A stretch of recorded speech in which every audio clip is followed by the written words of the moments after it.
In Austin this weekend, hundreds of protesters rallied in front of the state capitol, demanding lawmakers say no to Senate Bill 4 and to Operation Lone Star. This week, one of the toughest immigration bills in Texas is set to take effect. Camilo Montoya Galvez has more on what it means.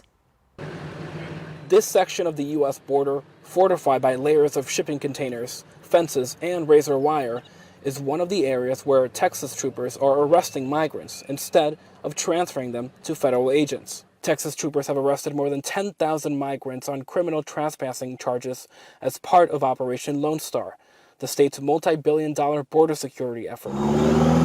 But if the SB 4 law goes into effect, Texas law enforcement will be able to arrest, jail, and prosecute migrants suspected of crossing into the U.S. illegally.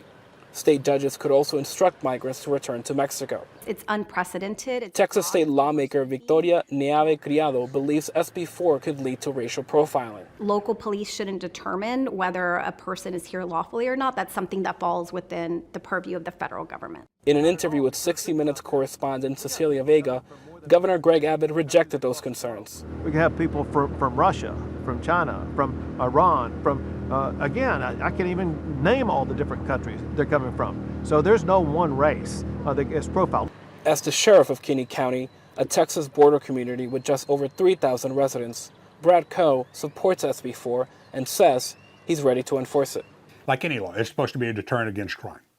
And this law, if and when it goes into effect, will be one more tool in our toolbox to prevent the destruction of our country. Still, Sheriff Coe acknowledges the operational challenges his rural county faces. Right now I have 6 full-time deputies and 8 part-time deputies. That doesn't sound like enough. It's not. SB 4 is set to take effect on Wednesday night unless the Supreme Court agrees to block the law while lower courts review its legality. It's one of at least a dozen legal battles on immigration between the Biden administration and Texas. For CBS News, Camilo Montoya Galvez, Dallas.